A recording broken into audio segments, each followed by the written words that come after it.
on one of the points that you mentioned, the reference to the local custodian. And this was obviously one of the key points that ESCA was quite insistent upon throughout the process. And we did manage to, at least for them to relent to the point that they can then sub-delegate that duty out to, say, a third-party custodian. Is that something that you think would in any way alleviate that issue, or not really? I think it certainly gives flexibility. I mean, obviously with property funds, you have that carve-out that you can use self-custody alternative arrangements, custodian in the DIFC.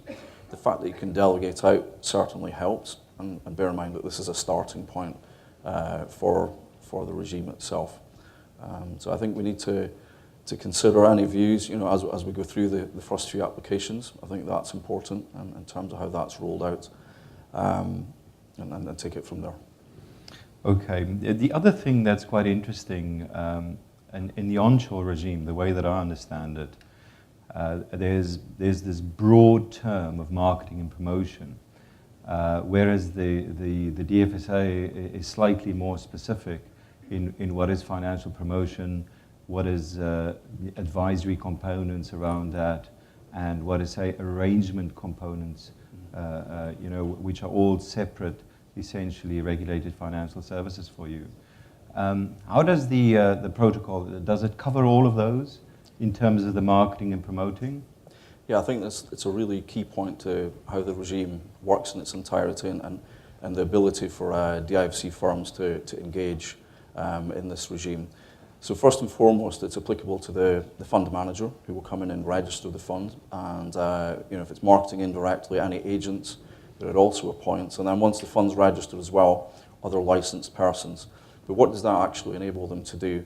If we kind of map it back to the DFSA's financial service definitions, essentially you're looking at generic marketing, which you would expect, also the ability to arrange, deal, and also advise in relation to those domestic funds. So that's really what we've mapped back, the terminology of promotion and sale of units, beg your pardon. That's how we've mapped it back to our DFSA definitions. So it's quite a wide array of financial services that you can actually use in relation to domestic funds. Okay. The way I read the new rules that you guys have published now, there's not really any mention of umbrella structures, platforms, and then sub-funds. Can you perhaps explain to us how do you see that being dealt with under the protocol? So we obviously have umbrella funds defined in our regime, sub-funds defined within the regime. Minus the fees that will apply, we won't actually change our position or our approach to how we deal with umbrella funds and sub-funds subsequently. So at this time, if an umbrella fund is being set up in the DIFC, the applicant will come to the DFSA to have that fund registered as a public fund exempt QIF. It will also engage with the Registrar of Companies to have the umbrella established as the legal vehicle, so an investment company or even protected sale company. That will be the umbrella structure. Then subsequently, the manager is free to implement as many sub-funds as they feel is necessary. What we currently expect is the manager to engage with us with an application form to inform us that they have added a sub-fund or sale, as the case may be. And usually we'll have the supplementary prospectus added to that application. Why do we do that? It's key ultimately for investor protection. It's key for us to understand trends and patterns in the marketplace, whether we need to change any regulation, but ultimately we'll add that fund to the public register and therefore create awareness that it's out there and ultimately protect investors. So we want to change our process and approach. That remains the same in terms of funds that want to come onto the passporting regime. We'll expect you to submit an online application form for the umbrella and each of the sub-funds. The difference between the two regimes is the fact that unless you're registering as a public fund, the umbrella, where there's a $1,000 application charge at the DFSA regime, there's no charge for establishing an exempt or QIF as an umbrella. The difference is under the passporting regime, you will need to pay a charge for the umbrella and each sub-fund. So that will be an application fee of $9,500 for application. And then on an annual basis, there'll be a $2,000 charge, and that's both umbrella and sub-fund. Okay, and I think the most interesting point, and also what I think the protocol took a long time to put in place, is can you explain to us what happens if something goes wrong? Meaning, somebody marketed and promoted, say, a DIFC domestic fund to a high net worth individual, say in Abu Dhabi, and that person perhaps has a complaint and lodges that with ESCA. How would that be dealt with within the context of the protocol? Sure. I think what's key here, just to outline, is that all regulators are in the habit of cooperating with each other, sharing and exchanging information.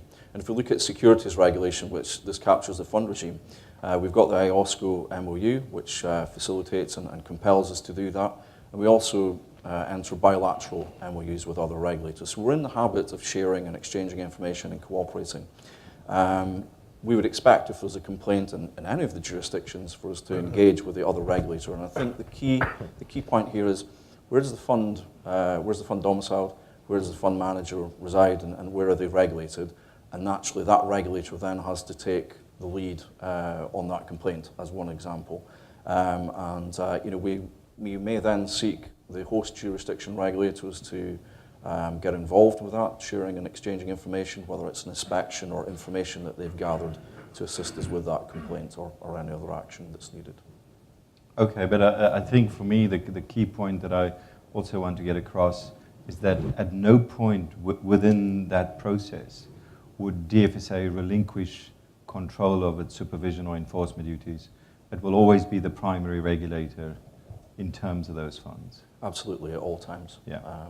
We can receive requests from other regulators to exchange information, indeed to even have joint inspections, but at no time will we relinquish that lead and the regulatory powers and functions that we have. The other interesting thing under the protocol is obviously people can come to you and register funds to be distributed under this regime. But there's the possibility then of another regulator, say once again ESCA, to reject that registration. Can you maybe talk us through that process and how that would happen? Yeah, I think if we go back to who the home regulator is, it's ultimately that regulator that makes the decision. But of course, we're cooperating together. There's 3 regulators that have created the regime and will maintain it. So we do have to listen and understand any concerns that the host regulators have. But it is ultimately the home regulator that makes the decision. I can envisage some areas that we might receive feedback might be on the use of the fund name. If there's a similar fund name in other jurisdictions, then we need to listen to the other regulators and then go back and liaise with the fund manager in terms of how that can be dealt with. Okay, and just finally from my side, Chris, now that we have this set of rules and all of the regulators have essentially agreed to it, is there a possibility that one of them unilaterally at some point can just come and say, no, I don't like this anymore, I want to change this? Is there anything like that? How does the protocol deal with that? No, is the quick answer. We've agreed this together as 3 regulators. We'll maintain it together. If there is any material shift in policy or any material shift in drafting legally that's required, then we need to discuss and negotiate that positioning as a 3, as opposed to any unilateral action. Which helps with the legal certainty point, I can imagine. Those were my prepared questions for Mr. Cameron. I don't know if at this point in time from the audience, if you have any particular questions. What happens to the existing funds which were launched, say, from other jurisdictions like Cayman or Luxembourg? Can they set up a feeder structure in one of these regimes and then start marketing across? Or is it for only new funds? So two points there. Existing funds in the centre, they can opt in to use the passporting regime. It doesn't have to be a new fund being established. So anyone that's even been here for 10 plus years can opt in now, as well as new funds coming. But the key point there is that the fund itself needs to be domiciled in the DIFC. So it could be master feeder structures, any other fund that's based in the centre as well. What we haven't entertained so far, and Jack mentioned this earlier, is that there's two other fund concepts within the DFSA regime. That's foreign funds. By foreign funds, what we mean is a fund domiciled in any other jurisdiction that's been marketed in or from the DIFC. That's not in the regime yet. And the other concept is external funds. Now, by external funds, what we mean is, again, a fund anywhere outside the DIFC, but where the manager is based within the centre and can manage and also has legal accountability for the management of that fund across jurisdictional boundaries. So external funds and foreign funds are not within the regime at this point. It's domestic managers with domestic funds that we're focusing on. And to qualify for this regime, does the manager need to be registered at the DIFC and regulated by the DFSA? Yes, at all times. So again, we've also got a concept within the DFSA regime called external fund managers. So that's essentially a manager based anywhere outside the DIFC, regulated by a financial services regulator and some other requirements, doesn't have a presence in the centre.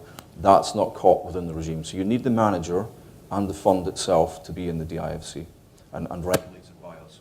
I think the interesting thing about your question is if you have an external fund manager who comes from a recognized jurisdiction and they do set up a fund in DIFC, and we have examples of that, and that they then manage what, if you go to the DFSA rules, is essentially a domestic fund.